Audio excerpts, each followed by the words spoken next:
Future academy மாணவர்களுக்கு வணக்கம். இந்த வீடியோவில் நம்மளுடைய 1 in 10 சீரீஸில் சைட்ஸ் ஆஃப் இண்டஸ் வேலி சிவிலைசேஷன் அப்படிங்கிறத பார்க்குறோம். சிந்து சமவெளி நாகரிகத்தில் உள்ள முக்கியமான தொல்லியல் ஆய்வு இடங்களை தான் பார்க்க போகிறோம். அது எந்த இடத்துல அமைஞ்சிருக்கு, எந்த மாவட்டத்தில் இருக்குது, எந்த நதிக்கரையில் இருக்குது அப்படிங்கக்கூடிய ஃபுல் டீட்டெயிலை நம்ம பார்க்க போகிறோம். ஸோ இந்த வீடியோவை ஃபுல்லாக பாருங்க. ஃபர்ஸ்ட் நாம் பார்க்கக்கூடியது ஹரப்பா. ஹரப்பா வந்து பார்த்தீங்கன்னா ராவி நதிக்கரையில் அமைஞ்சிருக்கு. இது வந்து பஞ்சாப்ல உள்ள வெஸ்ட் பாகிஸ்தான்ல இருக்க ஷகிவால் மாவட்டத்துல வந்து இருக்கிறத நம்மளால பார்க்க முடியும். ஸோ இதுதான் முதல்ல இங்க இருக்கக்கூடிய சிந்து சமவெளி நாகரிகத்துல அகழாய்வு செய்யப்பட்ட முதலாவது இடமா நம்ம பார்க்குறோம், அல்லது கண்டுபிடிக்கப்பட்ட முதலாவது இடமா பார்க்குறோம். ஸோ இதை கண்டுபிடிச்சவர் 1921 தைராம் ஷைனி அப்படிங்கிற நம்ம பார்க்குறோம். ஸோ இதை பொறுத்த வரைக்கும் இங்க என்ன நம்மளுக்கு கிடைச்சிருக்கு அப்படின்னா, ஃபர்ஸ்ட் விஷயமா அங்க இருக்கக்கூடிய கிரைனரி அப்படின்னு நம்ம சொல்லக்கூடிய தானிய கிடங்கு நமக்கு கிடைச்சிருக்கு. ஸோ இந்த மாதிரி 2 ரோ கொண்ட தானிய கிடங்கு வந்து நமக்கு கிடைச்சிருக்கு.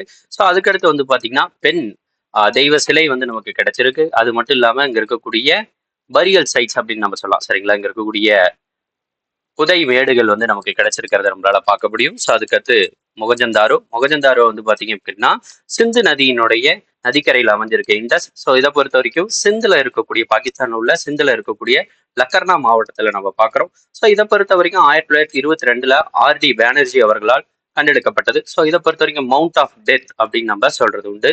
ஸோ அதுக்கடுத்து இங்கே தான் ரொம்ப அதிகப்படியான தொல்லியல் பொருட்கள் நமக்கு கிடைச்சிருக்கு. முதல்ல பெரிய குளியல் குளம் இங்கே தான் இருக்கு. ஸோ அதுக்கடுத்து வந்து பார்த்தீங்கன்னா கிரேட் கிரைனரி அப்படின்னு நம்ம சொல்லக்கூடிய பெரிய அளவிலான தானிய கிடங்கு இங்கே கிடைச்சிருக்கு.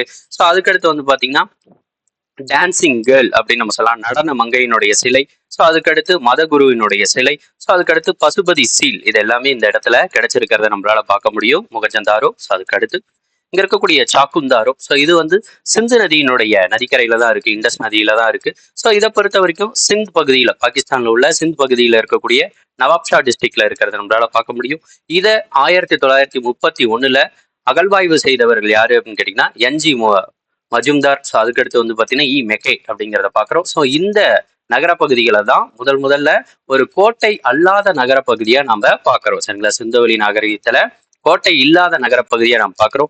அது மட்டும் இல்லாம இந்த இடத்துல ஒரு பூனை நாய், சரிங்களா, ஒரு பூனை மற்றும் நாயினுடைய கால் சுவடுகள் கிடைச்சிருக்கிறத நம்மளால பார்க்க முடியும். அது என்னன்னு நம்பப்படுதுன்னா ஒரு நாய் வந்து பூனையை துரத்தி இருக்கலாம் அப்படிங்கிற மாதிரி இருக்கு. ஸோ அதுக்கடுத்து வந்து பாத்தீங்கன்னா காளிபங்கனை பொறுத்த வரைக்கும் பாத்தீங்கன்னா காகர் நதிக்கரையில் அமைஞ்சிருக்கிறத நம்மளால பார்க்க முடியும்.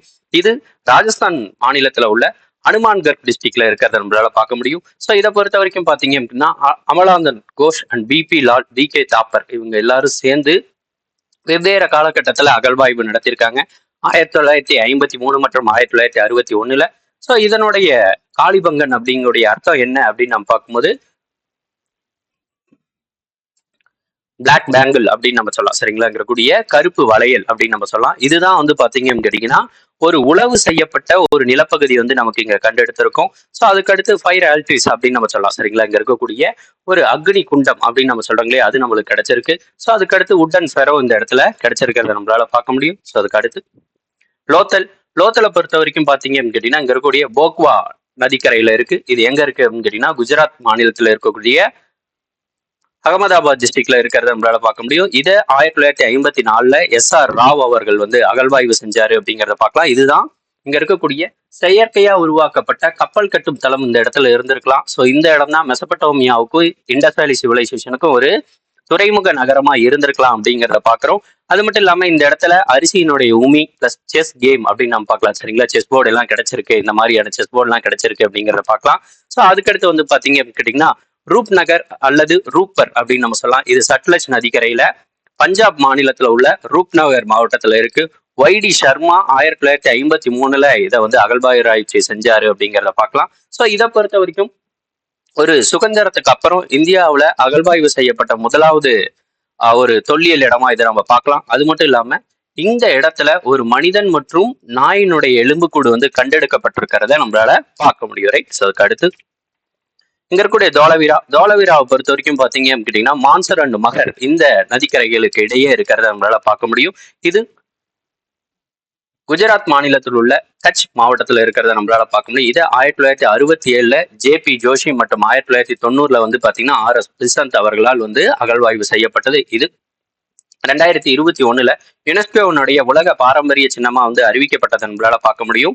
இந்த தோலவிராவை பொறுத்த வரைக்கும் 3 பகுதிகளா, கோட்டை, நடுப்பகுதி மற்றும் கீழ்ப்பகுதி அப்படின்னு 3 பகுதிகளா பிரிக்கப்பட்டிருக்கு.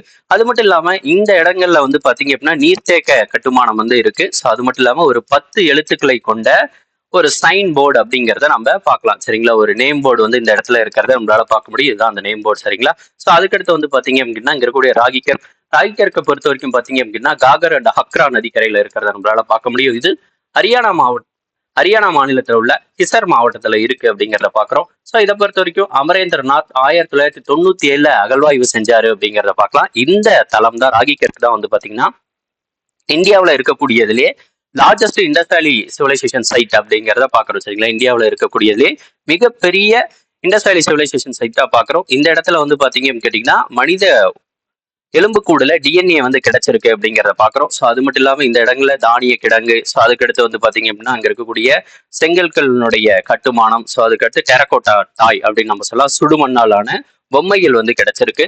ஸோ அதுக்கடுத்து வந்து பாத்தீங்க அப்படின்னா வனவாளி வந்து பாத்தீங்கன்னா பழைய சரஸ்வதி நதிக்கரையில் அமைஞ்சிருக்கிறத நம்மளால பார்க்க முடியும். ஸோ இது ஹரியானா மாவட்டத்தில் இருக்கக்கூடிய ஃபதேபாத் மாவட்டத்துல இருக்கு அப்படிங்கிறத பாக்குறோம். ஹரியானா மாநிலத்தில் உள்ள ஃபதேபாத்ல இருக்கு அப்படிங்கிறத பாக்குறோம். இதை 1974 RS பிசந்த் அவர்கள் வந்து அகழ்வாராய்ச்சி செஞ்சாரு. இங்க என்னென்னலாம் கிடைச்சிருக்குன்னா ஒரு உட்டன் டெரகோட்டா பிளக் அப்படின்னு நம்ம பார்க்கலாம். இங்க இருக்கக்கூடிய ஒரு ஏற்கலப்பை வடிவிலான ஒரு பொம்மை கிடைச்சிருக்கு, சுடுமண்ணால் ஆனது. ஸோ அதுக்கடுத்து வந்து பாத்தீங்கன்னு கேட்டீங்கன்னா பார்லியினுடைய விதைகள் கிடைச்சிருக்கு. அது மட்டும் இல்லாம ட்ரைனேஜ் சிஸ்டம் அப்படின்னு நம்ம சொல்லலாம், வடிகால் முறை நமக்கு கிடைச்சிருக்கிறத நம்மளால பார்க்க முடியும். ஸோ அதுக்கடுத்து வந்து பாத்தீங்கன்னு கேட்டீங்கன்னா சூக்கத்தாரோ. ஸோ இது வந்து பாத்தீங்க அப்படின்னா தஷத், சரிங்களா, தஷத் நதிக்கரையில இருக்கு. ஸோ இது எங்க இருக்குன்னா பலுஜிஸ்தான், சரிங்களா, பாகிஸ்தானுடைய இன்னொரு மாகாண பகுதியான பலுஜிஸ்தான்ல இருக்கு அப்படிங்கிறத பாக்குறோம். அங்க இருக்கக்கூடிய மக்கர் கோஸ்டல்ல வந்து இருக்கிறத நம்மளால பார்க்க முடியும். ரைட்டுங்களா. ஸோ அதுக்கடுத்து இதை பொறுத்த வரைக்கும் பாத்தீங்க அப்படின்னா அரில்ஸ்டீன் அப்படிங்கிறவரால 1929 அகழ்வாராய்ச்சி செய்யப்பட்டது.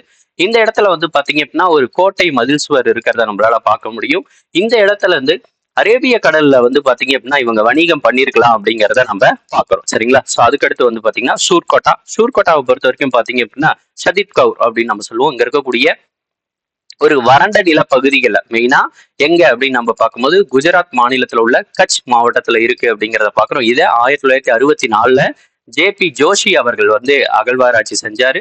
இந்த இடங்கள்ல வந்து பாத்தீங்கன்னா மிக முக்கியமா குதிரையினுடைய எலும்புக்கூடு வந்து நமக்கு கிடைச்சிருக்கு. அது மட்டும் இல்லாம இங்க மதில் சுவர்கள் வந்து கிடைச்சிருக்கு அப்படிங்கிறத பாக்குறோம். கோட்டையினுடைய மதில் சுவர்கள் வந்து கிடைச்சிருக்கு அப்படிங்கிறத பாக்குறோம். ஸோ அதுக்கடுத்து வந்து பாத்தீங்க அப்படின்னா இங்க இருக்கக்கூடிய அலம்கீர்பூர், இது வந்து பாத்தீங்க அப்படின்னா உத்தரப்பிரதேச மாநிலத்தில் உள்ள மீரட் மாவட்டத்துல இருக்கு அப்படிங்கிறத பாக்குறோம். இது யமுனை நதியினுடைய துணை நதியான ஹிண்டான் நதிக்கரையில இருக்கிறத நம்மளால பார்க்க முடியும். இது 1958 YD சர்மா அவர்களால் அகழ்வாராய்ச்சி செய்யப்பட்டது. ஸோ அதுக்கடுத்து வந்து பாத்தீங்கன்னா இதுதான் இண்டஸ் வேலி சிவிலைசேஷன்ல இருக்கக்கூடிய ஈஸ்டர்ன் மோஸ்ட் அப்படின்னு நம்ம சொல்லலாம். சரிங்களா, ரொம்ப கிழக்கு தள்ளி இருக்கக்கூடிய ஒரு அகழ்வாய்வு தளமா நம்ம பார்க்கலாம். அதுக்கடுத்து வந்து பாத்தீங்க அப்படின்னா இங்க இருக்கக்கூடிய தைலமாபாத். ஸோ இது வந்து பாத்தீங்க அப்படின்னா மகாராஷ்டிராவில் இருக்கக்கூடிய அகமத் நகர்ல இருக்கு அப்படிங்கிறத பாக்குறோம். ஸோ இதை பொறுத்த வரைக்கும் கோதாவரி நதியினுடைய துணை நதியா இருக்கக்கூடிய பர்வாரா நதியில வந்து இருக்கு அப்படிங்கிறத பாக்குற நதிக்கரையில இருக்கு. ஸோ இதை 1958 MN தேஷ்பாண்டே அவர்களால் அகழ்வாராய்ச்சி செய்யப்பட்டது. இது இந்த இண்டஸ் வேலி சிவிலைசேஷன் அப்படின்னு நம்ம சொல்லக்கூடிய சிந்து வழி நாகரிகத்துல உள்ள தலங்கள்ல சதன் மோஸ்ட் அப்படின்னு நம்ம சொல்லலாம். சரிங்களா, ரொம்ப தெற்கு நோக்கி இருக்கிறது இதுதான் அப்படிங்கிறத பாக்குறோம். இங்க வந்து நிறைய பிரான்ஸ் ஃபிகர்ஸ் அப்படின்னு நம்ம பார்க்கக்கூடிய வெங்கல சிலைகள் வந்து நிறைய கிடைச்சிருக்கு அப்படிங்கிறத பாக்குறோம். சரிங்களா. ஸோ இது எல்லாமே இங்க இருக்கக்கூடிய சிந்து சமவெளி நாகரிக தொல்லியல் இடங்கள் மற்றும் அவர்களுடைய டீட்டெயில்ஸ் வந்து பார்த்துருக்கோம். ரைட், கண்டிப்பா உங்களுக்கு யூஸ்ஃபுல்லா இருந்திருக்கும் அப்படின்னு நினைக்கிறோம். தொடர்ந்து நம்மளுடைய 1 சீரீஸை ஃபாலோ பண்ணிக்கோங்க. இந்த வீடியோவை உங்களுடைய ஃப்ரெண்ட்ஸுக்கு ஷேர் பண்ணுங்க அண்ட் நம்மளுடைய சேனலுக்கு சப்ஸ்கிரைப் பண்ணிக்கோங்க. தேங்க்யூ.